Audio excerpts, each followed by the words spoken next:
मारो पीटो पेश करो जी, ये काम में गया, ये ताकत है? घरों में दाखिल हो ये तो इसको कहते हैं अंधेर नगरी, इसको कहते हैं तवाइफुल मलूकी। ये मजहब माशरों में नहीं होता है। कौन से ताकत होती है अवाम? आपने देखनी थी तो उस दिन तीर में देख लेते हैं। इन्होंने सब कुछ किया, गोलियां चलाई, टीयर गैस किया, सब कुछ किया, लेकिन अवाम जब डट गई ना, तो जिनको आप ताकतवर कह रहे हैं और जिनको आप हुकूमत कह रहे हैं और जिनको आप सरकार कह रहे हैं, किधर थी वो जो ये हजारों का मजमा हमने इकट्ठे किया? कल आपने 4 जगहों पे देखा। जब अवाम अपने हक के लिए निकलेंगे, अपना हक की हुक्मरानी जो है उससे दस्तबरदार नहीं होंगे, फिर किसी की मजाल नहीं है। असल ताकतवर कानून और आइन के तहत अवाम है। सर इस वक्त बड़ा आम सवाल जो है ना वो ये जन्म ले रहा है कि आप इमरान खान के साथ डट के खड़े हुए हैं, आप जिस सफ में खड़े हैं, इस सफ में और भी बहुत से बड़े नाम हैं जो खड़े हैं अभी तक, जैसे अली मोहम्मद खान है और इस तरह के लोग हैं, और जेल में भी गए, हर तरह से, जैसे आपका घर भी गिरा दिया गया, लाइफ थ्रेट्स हैं, उसके बावजूद भी आप खड़े हैं। तो जो छोड़ के चले गए हैं, आप क्या समझते हैं, क्या वजूहात हैं? क्या वाकई उन्होंने अपने दौरे, मतलब जब वो पावर में थे, उनके कोई फाइल्स हैं करप्शन की जो उनको दिखाई गई हैं कि अगर नहीं छोड़ोगे तो करप्शन की फाइल अगर दिखाई भी गई है तो करप्शन का साबित होना अदालतों में तय होना है ना। राइट। ये किसी के पास तो इख्तियार है ही नहीं। जो लोग चले गए और शायद और भी जाएं, क्योंकि ये सिलसिला तो जारी है ना। हमने दूर से सुना था कि बड़े लोग, बड़े नाम हैं, और पीटीआई में बहुत बड़े नाम हुआ करते थे। हालात ने, वक्त ने बता दिया कि वो नाम बड़े थे, अंदर बोने थे, 2 टक्के के लोग नहीं थे जो खान को इस मुश्किल में छोड़ गए। तो लिहाजा अब जो है कोई, और अब तो खान के लिए भी और पीटीआई के लिए न कोई बड़ा नाम है न कोई लीडर है, सिर्फ खान है, खान का नजरिया है, खान का फलसफा है। सर आपने वर्कर कन्वेंशन किया, उसने जलसे की शक्ल अख्तियार कर ली, वहाँ पे आपने खिताब करते हुए फरमाया कि अगर कोई आपके झंडे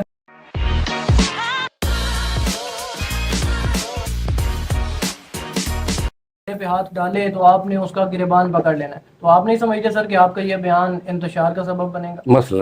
मसलन सर लोग अगर कोई उनका झंडा पकड़ने की कोशिश करते हैं और वो उसका गिरबान पकड़ लेते हैं, वो मेरी मुराद है कि मसलन अगर पुलिस ही पकड़ने जहाँ देखती है कोई झंडा, अभी बैरिक मैंने देखी है, कैप एब्सोल्युटली नॉट की, तो मैंने कहा बहुत दिन हो गए ऐसी कैप्स नहीं देखी, तो बड़े दिनों बाद नजर आई है। तो अगर वो बाहर निकल रहे हैं और झंडे लेके और पुलिस, तो ठीक है, अब मैं आपको तशबीह दूं जी।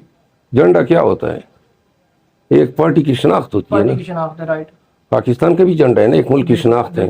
क्या आप इजाजत देंगे कि पाकिस्तान का झंडा कोई आपके हाथ से छीने? कभी भी नहीं, कभी भी मर जाएंगे, ये इजाजत नहीं देंगे। फिर यहाँ पे हर पार्टी का झंडा है, राइट। अगर पुलिस को आप अपने शनाख्त, अपनी पार्टी, अपनी लीडर का झंडा जो है वो छीनने की इजाजत देते हैं और आप कहते हैं मैं कमजोर पड़ गया, इसकी सादा सी मिसाल है ना। आपके पास अपने 2-3 साल का बच्चा अपने गोद में उठाए बाजार में जा रहे हो, कोई पुलिस आपसे छीन सकती है? नहीं छीन सकती, बिल्कुल। तो फिर किसी की क्या मजाल है कि मेरा झंडा छीन ले? जब बच्चा मैं नहीं दूंगा तो फिर अपनी इज्जत और गैरत किस तरह दूंगा? और पुलिस जो है, पुलिस याद रखे, कानून ये कहता है, 87 ताज़ीरात पाकिस्तान कहती है, ये पुलिस झंडा आपकी मलकियत है, आपके अपने पैसे से भी खरीदा हुआ है। ये आपसे कोई छीनता है तो ये डकैती के जुमरे में आती है, नंबर 1। ये गुंडागर्दी के जुमरे में आती है और कानूनन ये एजाल्ट के जुमरे में आती है। जब कोई आप पे एजाल्ट करेगा, आप उसके दान कटे कर सकते हैं। पुलिस के पास कहाँ से इख्तियार है कि वो किसी से झंडा छीने? जब उसके पास इख्तियार ही नहीं है तो फिर जो है ऐसे गरीबान ने सिर्फ हाथ ही नहीं डलना चाहिए, एक मुंह पे दनाटेदार चपेट भी मारनी चाहिए।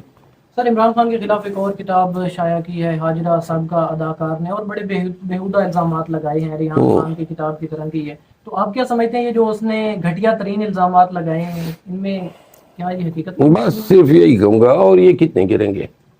आगे चलो। सर एक और चीज़ यहाँ पे, एक और सवाल जन्म दे रहा है कि इमरान खान अपने बारे में वाजे कर चुके हैं, कह चुके हैं कि मैं प्ले बॉय रहा हूँ, लेकिन वो एक चीज़ जो है ना जिसमें वो कहते हैं कि आप मेरी कोई माली करप्शन लेके आए जो मैंने की हो, लेकिन उसको मंजर आम पे लाने में ये मुसलसल नाकाम है। तो आप क्या समझते हैं मुस्तकबिल में कोई इमरान खान की माली करप्शन भी मंजर आम पे आएगी?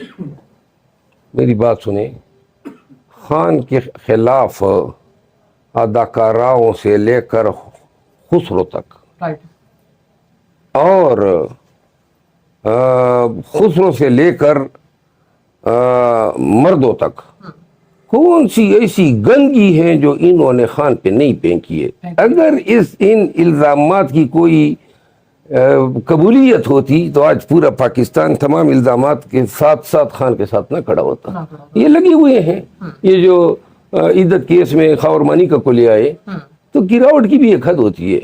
اب ہم جو ہے نا ایک ایسی جگہ پہ ہم کھڑے ہیں جہاں پہ ہمارے دائیں بائیں سب کچھ ایک بدبودار اور انتہائی ناقص ترین ایک معیاری ایک سٹینڈرڈ بن گیا ہے, جہاں پہ آپ سے کوئی بھی توقع کی جا سکتی, کوئی بھی الزام آپ پہ ڈالا جا سکتا ہے.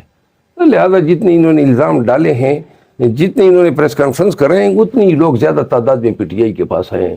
جتنا ظلم بڑھے گا, اور وہ کہتے ہیں نا شاعر کہ ظلم کی خون پھر خون ہے تب کے, ظلم پھر ظلم ہے, خون پھر خون ہے ٹپکے گا تو جم جائے گا.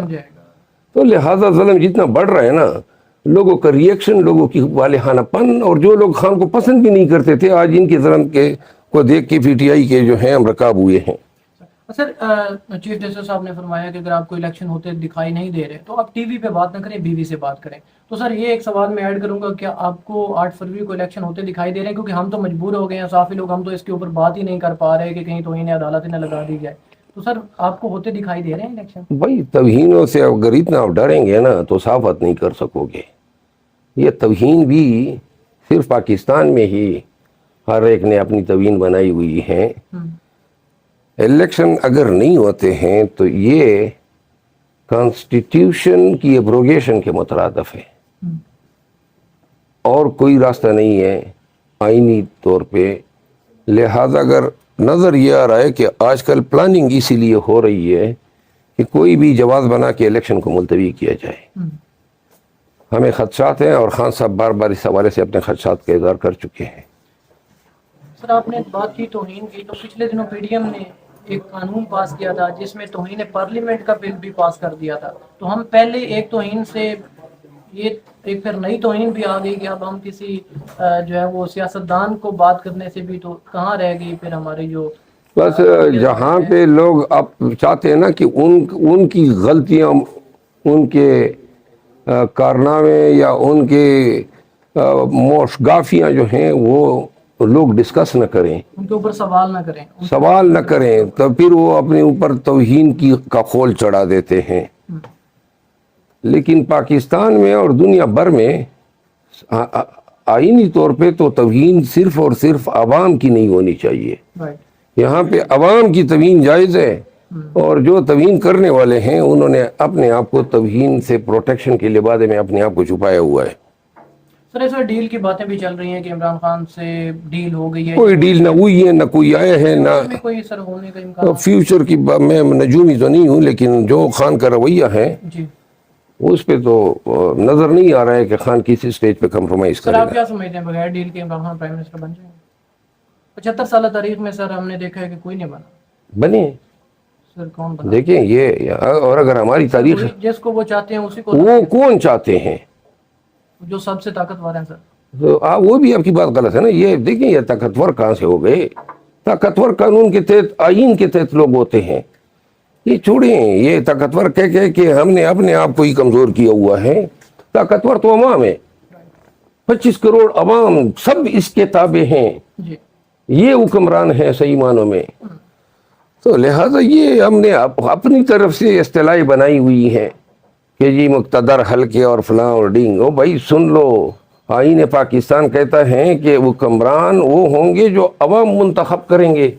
حق حکمرانی عوام کا ہے. تو دوسری بات یہ ہے کہ یہ عوام پہ دار و مدار ہیں. ایک دفعہ عوام تہیہ کر لے کہ ہم نے میجارٹی کے ساتھ پی ٹی آئی کو لانا ہے, تو جب قانون سازی کا حق بھی ہوگا اور عوام کا مینڈیٹ بھی ہوگا, جو کوئی چاہے یا نہ چاہے. آپ نے دیکھا نہیں 16 سیٹیں خان جیت گئے ضمنی الیکشن میں, کون چاہتا تھا کہ وہ جیت جائیں؟ اب پاکستان میں ایک نئی ہوا چل رہی ہے, اور وہ ہے تبدیلی کی ہوا, نظریے کی ہوا. الیکٹیبلز گئے, اب جو ہے ووٹ نظریے کا ہے, یا خان کا ہے یا خان کے مخالفین کا بلحاظ مجموعی ہے.